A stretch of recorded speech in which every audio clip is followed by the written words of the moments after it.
बहन के अटूट रिश्ते और प्यार को दर्शाने वाला एक मामला सामने आया। भीलवाड़ा में चचेरी बहन की मौत के बाद एक भाई इतना शोक में दुखी हो गया कि उसके भाई ने शमशान में जल रही बहन की चिता में छलांग लगा दी। दरअसल बागोर थाना इलाके में शमशान में बहन की चिता जल रही थी।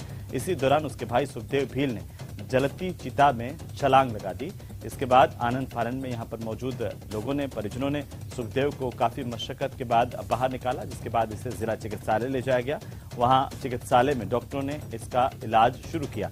सुखदेव 100% जल चुका है, जिसकी स्थिति अब काफी गंभीर बताई जा रही है और अब सुखदेव जिंदगी और मौत से जूझ रहा है।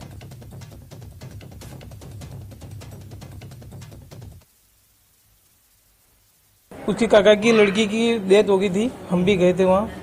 तो उसने जैसे ही दौड़ लगा के उसके अंदर चिता जल रही उसके अंदर कूद गया और राकेश जी ने हिम्मत करके उसको बाहर निकालने की कोशिश की। तो वो जैसे ही बेल्ट हाथ में आया इधर से, तो बेल्ट तो वो रह गया अंदर ही। तो वहीं यौन शोषण मामले में महिला पहलवानों को अब राजस्थान राज्य महिला आयोग का भी साथ मिला है। आयोग की अध्यक्ष रेहाना रियाज ने कहा कि आयोग महिला पहलवानों के साथ है। उन्होंने केंद्र से पहलवानों की मांगों पर कार्रवाई करने की मांग की है। रेहाना रियाज ने सवाल उठाते हुए कहा कि आखिर भाजपा को किस बात का डर है? क्या एक सांसद से पूरी सरकार डर गई है? ब्रजभूषण शरण सिंह के ऊपर इस देश के कानून के तहत कार्रवाई हो, एफआईआर दर्ज करने के बाद में उनके ऊपर कार्रवाई जिस तरीके से होना चाहिए उस तरीके से कानून के तहत कार्रवाई होना चाहिए। उनको सजा मिलना चाहिए, क्योंकि जो लड़कियां आरोप लगा रही है, साधारण लड़कियां होते तो कह देते कि ये झूठी है, और ये झूठी लड़कियां नहीं है। उनकी अपनी समाज में और राष्ट्रीय और अंतर्राष्ट्रीय स्तर पर सम्मान है उनका। उन्होंने इस देश के लिए बहुत कुछ किया है। आज अगर वो कोई बात कर रही है तो उनके ऊपर गंभीरता से विचार होना चाहिए। बीजेपी को कार्रवाई करना चाहिए। एक व्यक्ति को बचाने में वो क्यों इतना उत्सुक है, क्यों नहीं कार्रवाई कर रहे हैं, ये सोचने की बात। उधर प्रदेश के शिक्षा मंत्री डॉक्टर बीडी कल्ला ने गुरुवार को बीकानेर में 5वीं बोर्ड का परिणाम जारी किया, जिससे करीब 15 लाख छात्र छात्राओं का इंतजार खत्म हो गया। इस साल कुल मिलाकर के 97.30% बच्चे पास हुए हैं। लड़कियों का रिजल्ट लड़कों से इस बार भी अच्छा रहा। 97.13% लड़के पास हुए, जबकि 97.50% लड़कियां पास हुई हैं।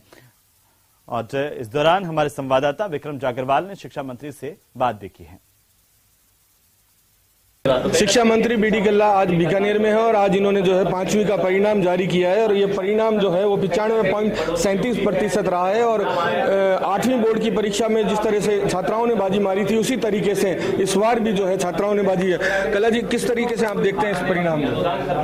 जो परीक्षा परिणाम आया है वो 97.3% रहा है, जो बहुत उत्साहजनक है। विद्यार्थियों ने अच्छा परिणाम दिया है। बच्चों में और बच्चियों में ज़्यादा डिफरेंस नहीं रहा है। हालांकि बच्चियों का रिजल्ट 0.37% विद्यार्थियों से अच्छा रहा है, लेकिन फिर भी मैं ये कह सकता हूँ कि एक हेल्दी कंपटीशन के आधार पर बच्चे और बच्चियों ने अच्छी तरक्की की है। मैं चाहता हूँ कि इस प्रगति को बनाए रखें और नियमित रूप से पढ़ाई करें, नियमित रूप से खेलें, नियमित रूप से वे अपने समय का प्रबंधन करें, तो निश्चित रूप से वे बुनियादी शिक्षा अच्छी प्राप्त करके आगे बढ़ सकेंगे। बीकानेर से न्यूज़ 18 के लिए विक्रम जागरवाल। तो चलिए अब बात करेंगे मौसम की, क्योंकि फिर से मौसम में बदलाव हुआ है। तेज बारिश के साथ ओले गिरने की जानकारी प्रदेश के अलग अलग जगहों से आ रही है। बड़ी खबर है, दौसा जिला मुख्यालय पर तेज बारिश के साथ ओलावृष्टि हुई है। ओले गिरने से लोगों को भारी परेशानी का सामना करना पड़ा और ओले और बारिश से ठंड का भी एहसास होने लगा है। भीषण गर्मी के बाद जैसे मौसम बदला है, तापमान में तेजी के साथ गिरावट हुई है और अब तेजी के साथ तापमान गिरा है। दौसा में सुबह भी आंधी के साथ बारिश हुई थी। शाम होते होते तेज ओलावृष्टि और बारिश की खबर मिल रही है। दौसा में झमाझम की तस्वीरें देखिए, तेज बारिश के साथ ओलावृष्टि हुई है, ओले गिरे हैं। दौसा में जिला मुख्यालय से लेकर के आसपास के कई इलाकों में ओलावृष्टि होने की खबर मिल रही है और इससे मौसम बदला। आपको बता दें कि तापमान में भी भारी गिरावट दर्ज की गई है।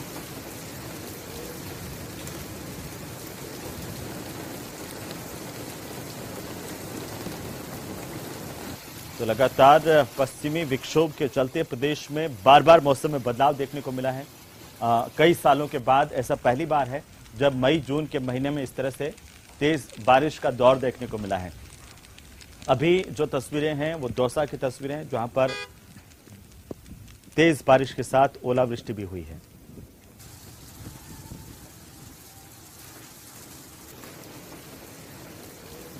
तो ये तस्वीरें दौसा की, जहां पर कई जगहों पर बारिश के साथ ओले गिरे।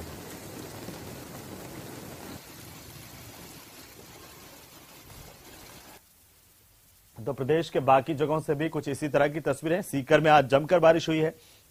सीकर जिला मुख्यालय की तस्वीरें आपकी टीवी स्क्रीन पर है। अचानक तेज हवाओं के साथ बारिश का दौर सीकर में शुरू हुआ। कई इलाकों में झमाझम बारिश की वजह से शहर की सड़कें जलमग्न हो गईं। तो कई जगहों पर पानी भी भर गया। लोगों को आवागमन में दिक्कतों का सामना करना पड़ा, लेकिन स्थानीय प्रशासन के दावों की पोल भी बारिश ने खोलकर रख दी है। हालांकि लोगों को भीषण गर्मी से निजात मिली है और मौसम में अचानक परिवर्तन हुआ है। लगातार मौसम विभाग की ओर से इसे लेकर अलर्ट भी जारी किया गया था।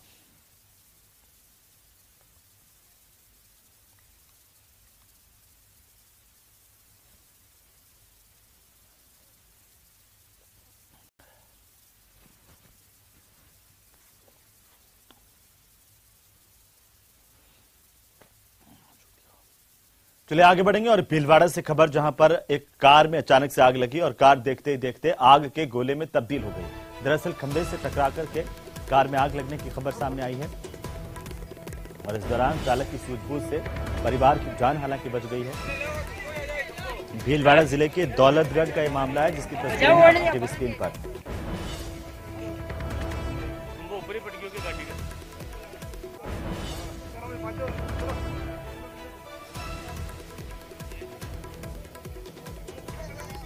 तो भीलवाड़ा जिले के दौलतगढ़ में कार में अचानक से आग लग गई। पहले कार एक खंभे से टकराई थी, जिसके बाद कार में आग लगी।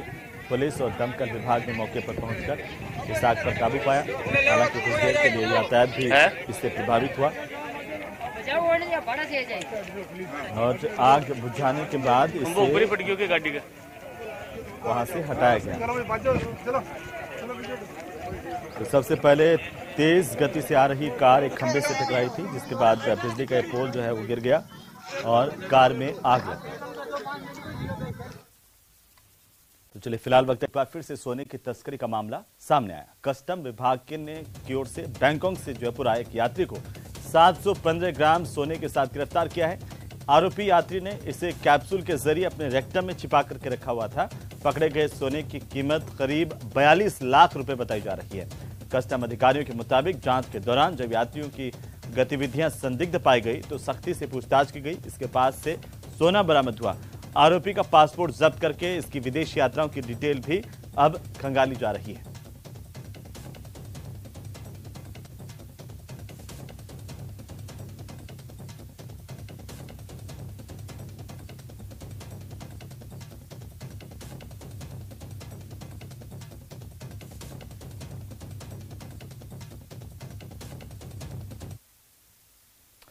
तो वहीं जयपुर के लालकोटी थाना इलाके के मासूम अपहरण और हत्या के मामले को लेकर के पुलिस ने गुत्थी सुलझा ली है और बड़ा खुलासा जयपुर पुलिस की तरफ से किया गया है। आपको बता दें कि हत्या के इस मामले में पुलिस ने मृतक के चचेरे भाई आरिज को गिरफ्तार किया है। आरिज ने हत्या से पहले मासूम के साथ कुकर्म किया, दुराचार किया। आरिज मासूम को कबूतर दिलाने के बहाने लेकर के गया, उसकी हत्या कर दी। किसी को शक नहीं हो, इसीलिए आरोपी ने हत्या के बाद परिजनों के साथ खुद भी इसे ढूंढने में लगा रहा। इस पूरे मामले का खुलासा करते हुए पुलिस ने जानकारी दी है। इन्वेस्टिगेशन अभी सीसीटीवी फुटेज घर से लेकर के एक व्यापक दायरे के अंदर तलाश किया गया विभिन्न टीमों के द्वारा। उसके पश्चात में आरोपी जो था अपहृत बालक का चाचा ही निकला, रिश्तेदार आरिज उर्फ मंगेरी करके, जिसको कल डिटेन करके हिरासत में लेकर गहनता से पूछताछ की गई। तो उसके द्वारा इस बालक का अपहरण करना और उसके पश्चात दुराचार कर उसकी हत्या करने का जुर्म इसने स्वीकार किया। आरोपी जो है एक विकृत मानसिकता का अपराधी है व्यक्ति, जब पूर्व में भी इसका रिकॉर्ड इसी तरीके का रहा हुआ है, जो आम शौहरत जिसको कहते हैं बेसिकली। और इसने बच्चा बेसिकली एक कबूतर पालने का एक शौकीन था और इसको कबूतर दिलाने के बहाने से बेसिकली ये व्यक्ति लेकर गया आरोपी, और उसके पश्चात उस कमरे पर इसने दुराचार किया है और दुराचार करने के पश्चात पकड़े जाने के भय से उसकी हत्या करी। तो वहीं उदयपुर के अंबामाता थाना इलाके में एक युवती का जबरन धर्म परिवर्तन करवाने और निकाह करने का दबाव बनाने के आरोप में युवक, उसके पिता और भाई को पुलिस ने आखिरकार कोर्ट में पेश किया। यहां से तीनों आरोपियों को कोर्ट ने एक दिन के पुलिस रिमांड पर सौंप दिया है। इस दौरान जब पुलिस उन्हें लेकर के कोर्ट पहुंची तो घटना से आक्रोशित कुछ वकीलों ने आरोपियों की पिटाई कर दी, उन पर हमला किया। सूचना पर पुलिस के आला अधिकारी और भारी जाब्ता मौके पर पहुंच गया।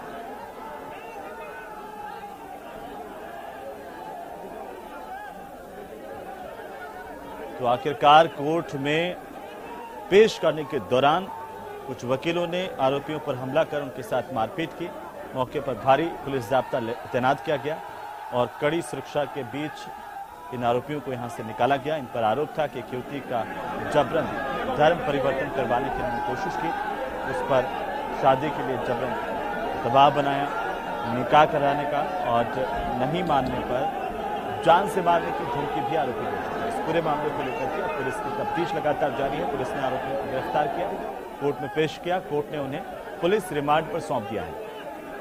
तो अब रिमांड के दौरान पुलिस आरोपियों से पूछताछ करेगी कि इनके साथ इस पूरे मामले में धर्म परिवर्तन को लेकर कौन कौन लोग शामिल रहे हैं।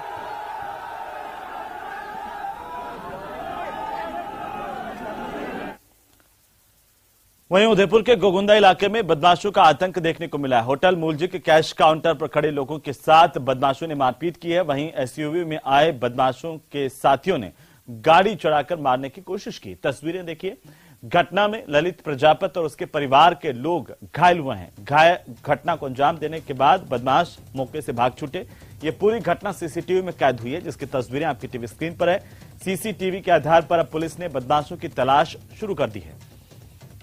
तो बदमाशों ने पीड़ितों पर गाड़ी चढ़ाने की कोशिश की, उन्हें मारने की कोशिश की। ये देखिए बदमाश किस तरीके से गाड़ी में सवार होकर के आए थे और पीड़ित वहां पर खड़े हुए थे, उन पर उन्होंने सीधे तेज रफ्तार में गाड़ी चढ़ाने की कोशिश की। वो तस्वीरें सीसीटीवी में कैद हुई हैं। बहरहाल पुलिस अब इस पूरे मामले को लेकर जांच कर रही है। बदमाश इस घटना को अंजाम देने के बाद मौके से फरार हो गए।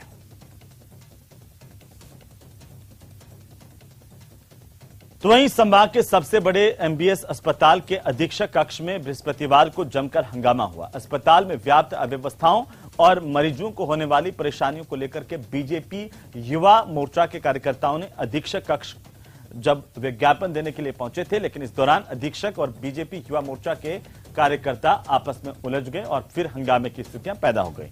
दोनों के बीच में काफी देर तक जोरदार बहस होती रही। युवा मोर्चा ने ज्ञापन देने के बजाय इसे फाड़ कर फेंक दिया और अधीक्षक कक्ष के बाहर धरने पर बैठ गए और आक्रोश जताया।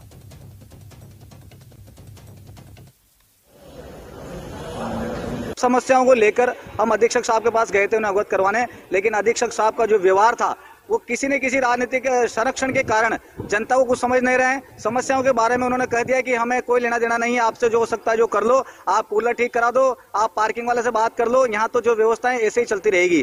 जिस प्रकार का अशोभनीय व्यवहार और असंवेदनशीलता आज अधीक्षक साहब ने दिखाई है, मैं मानता हूँ इस संभाग का एक एक मरीज आज परेशान है। अगर हम लोगों से उन्होंने इस तरीके से बात की है तो निश्चित रूप से यहाँ आने वाला हर मरीज किस तरीके से परेशान हो रहा होगा। न समय पे दवाइयां मिल पा रही है, भीषण गर्मी में आदमी परेशान हो रहा है।